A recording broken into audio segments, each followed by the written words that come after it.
This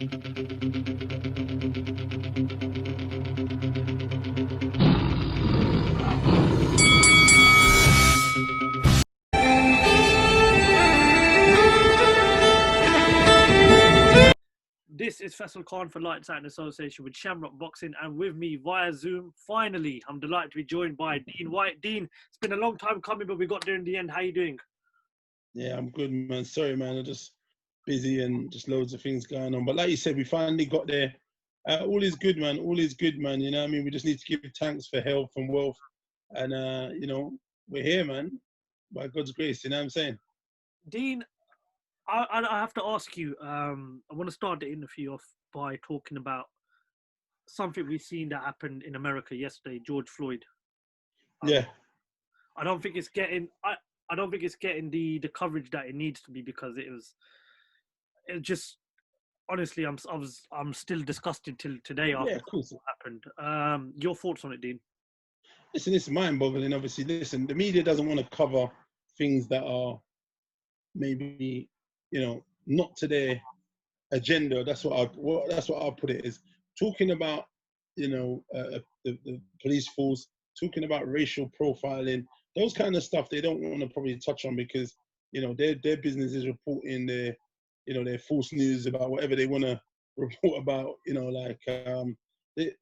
So for me, I don't know. Looking at it, it's a messed up situation. America, they seem to have a big issue with this, with the what's it called, the blacks in America, because there's a lot of murders that have gone on via the police, killing these young black guys who are all right. They're doing. I know people might say, "Oh, they were criminals," but is the death penalty the penalty for selling illegal cigarettes, which maybe are you're evading tax? Because remember, you've had to pay for those cigarettes and sell. And this wasn't the case for George. George was someone, I think they were saying there was something to do with fraud of some kind. I don't know, but is the death penalty still death because of fraud? It's not. It's not that much of a big penalty. And he paid the ultimate price because you had some ignoramus cop who didn't care for the likes of George and any young black guys who were out there as well, because there's a lot of these crimes. And that guy proceeded to put his knee in George's neck, even when people came up and said to him, can't you see he's choking? He's gone limp. He's gone lifeless. It's just ridiculous, man. And it's annoying. A lot of people are, even here, a lot of people, because the social media is around, it's so small now. Everything's so much smaller. And at one time, we wouldn't be able to know this kind of stuff went on. We'd be oblivious to it, And now we do know. People, there's uproar. People here are concerned and they're annoyed that this has happened. And in Illinois, there was it Minnesota. There's a lot of rioting, looting, and it's looking like it could potentially go into the stage what we had over here when Mark Duggan died, when the whole country had an uproar and rioted. I'm not sure it's going to get that deep, but I just feel like, listen, something needs to be done. I've seen that the mayor of Minnesota's, stepped up and said, listen, man, if this was a normal person, they would be charged for murder. If it was me, I'd be charged for murder. And I believe we need to do the same thing in this case. These cops need to be held accountable because they killed him. You know what I mean? They killed a man, an innocent man, as far as I'm concerned, and a lot of the world is concerned, an innocent man for no reason. So, yeah, it's just, my thoughts go out to the family and stuff. It's just ridiculous what they've done. Dean, why is it that, especially in America, people that have that authority, that have that power, especially people with a badge, till this day are still treating black people wrong? I mean, because this is not the first time it's happened. It's an overgrowing, continuing problem. You being a fellow black person yourself, yeah. Why is it that this is continuously happening? Why is it an ongoing problem? I'm not even sure what the issue is. I just, maybe, obviously, I don't know, maybe they just think the lives of young black men are not valued somewhat. Obviously, there needs to be somewhat of a, standpoint made by the government to say, these guys need to either go on courses, or I'm not sure what they need to go on. There's things that need to occur, because how these guys deal with African Americans black guys in America is ridiculous. I'm not saying sometimes, you know, some of the guys, how they talk back maybe doesn't help the situation, but it doesn't mean that they need to therefore go on and end up dead because of they're being vocal, them being a bit more irate because of how the conversation, the direction is turning. These are civil servants who have signed up for a job as, and maybe they need to go on social, you know, social skills, you know, talking skills, how to interact with people, and basically not being able to, because they literally go off on a tangent very quickly, and a switch goes off, and they very much look like the thugs. They look like the guys who are, you know, the people on the street, because the way they attack the guys and stamp them out, and don't have no regard for their health and safety. These guys are the mobs, and time again we've seen what they've done, and they've not been held accountable. So, you know, the people in power, Bush, or maybe the mayor, you know, whoever it is in charge needs to do something with these people, and they need to be held accountable. Those, starting with those boys, they need to be held accountable. Those police, I heard they were fired. I don't think firing is enough. I think they need to be held up on charges of first-degree murder, and the death penalty should be on the line, just as it is with any of the people who kill people in America. You know what I mean? That's what should be on the line for those boys. You know what I mean? There was another guy that was killed also out jogging recently in America, but this wasn't police, but one was an ex-police, and they trapped him and shot him and killed him. Listen, it's countless things are going on, and it's sad, you know. There's ethnic minorities, black guys predominantly, that are being killed, and not, and our lives are being distinguished in terms of not respecting that, saying that we actually do matter. And it's like, whatever crimes that they committed, you can't take the law into your own hands and say, I'm gonna stop, the buck's gonna stop with me, I'm gonna kill you, and I'm not, and I need to be held accountable. They need to be held accountable because they feel like they're not being held accountable. They can get away with do whatever they like. Very disturbing and upsetting seeing that video. I appreciate you giving your thoughts on it and your opinion on it, Dean. And I just hope for George Floyd and his family that justice is served. And I agree with you. I don't think firing this police officer and whoever else, No chance. It's not as clean, because this guy can easily go and get another job in a couple of months' time, and it's just, life has to obviously go on. And exactly. It's a massive shame, you know, because, you know, even some people have said 15, 20 years in prison is not enough because it doesn't bring back George Floyd. But it is an ongoing problem in America. Hopefully it's one that we can overcome, because I just feel as if, you know, you're seeing these type of problems every day on social media. If it's not George Floyd, tomorrow it's someone else. The police abusing their authority and power. But let's just move on, obviously, now from that. Just want to talk to you a bit about your brother. There's been a lot of talk about Francis Ngannou. I know Francis Ngannou's openly said he wants it, and I know Dillian's obviously interested in it as well. What is going on with that? Is that something that is going to happen? Do you expect it to happen? And if it does happen, when can we see it happen? Because I know your brother's got Povetkin to get out of the way first, and Francis Ngannou's coming back off the field. So what's going on with the whole Dillian Whyte, Francis Ngannou? You know what? I just feel like, you know, he's come from mixed martial arts. He came from Muay Thai kickboxing. He done a bit of MMA. So he's a man who likes to fight. And obviously he's always talked about saying, you know, he believes if I went into the UFC, he'd beat a lot of those boys based on his striking. And, you know, in truth, if you look at the best guys who are at the top are the guys who are the better strikers. You know, you're gonna have to do a little bit of wrestling or self-defense takedown wrestling, but, you know, initially starts with standing up, and obviously you're going to have to get past that punching power, that skill of the person standing in front of you. So if you've got better boxing ability and skill, 9 times out of 10, you know, you stand a good chance in there in the first few seconds if you can get the person out of there. But I mean, like, listen, he's just a fighting man. He wants to fight, and I mean, you know, those crossover fights can pay dividends and pay big bucks. And, you know, like, listen, he's a can man, like he says, so he wants to get his opportunity to test his skill and test himself in other sports. But I mean, like, listen, right now, like you said, he's not looking past Povetkin. He's got to get that fight out of the way. He's potentially looking forward to his world title shot whenever that comes, if it is 2021 or 2022, because obviously you can see they're trying to push him to the side they're talking about the unification fight with Joshua and Tyson Fury. So we've got to see. So I mean, it's still a mega fight. That fight, you know, crossing the sports and seeing how that goes. With Dillian, we obviously know that I believe it's not a full-time contract with Eddie Hearn. It's like sort of like a pay as you fight. It's like a one fight deal at each time. Do you not expect Eddie Hearn to do the right thing and make sure Dillian gets his shot at either the WBC champion or perhaps whichever belts Anthony Joshua holds at that time? Do you know what? Listen, what I know is the cash cow is AJ.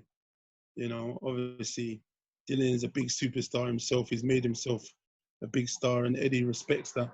But Eddie's first and foremost is Joshua. As you've seen, by when he's mentioning stuff, he's not mentioned Dillian in talking about fights. He's mentioned the fight, the unification fight that everyone wants to see is AJ versus Fury, and he's mentioned it time and time again. So, you know, that paints its own picture.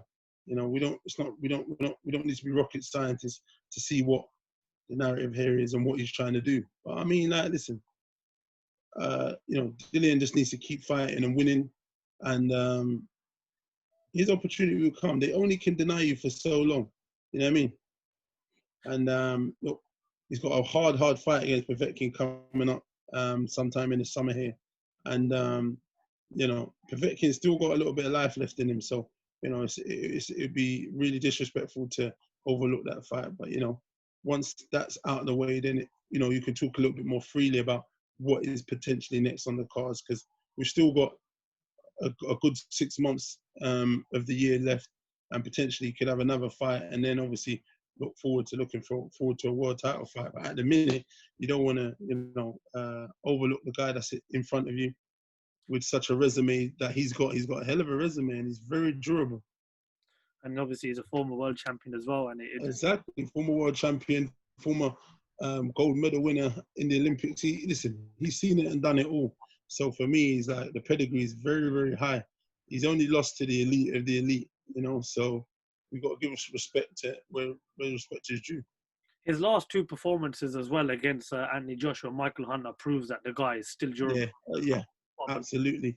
I've talked about it time and time again. So I just feel like, listen, I've said it many times, and I've said it. That fight with Michael Hunter shows the true testament, the grit, the character of Povetkin.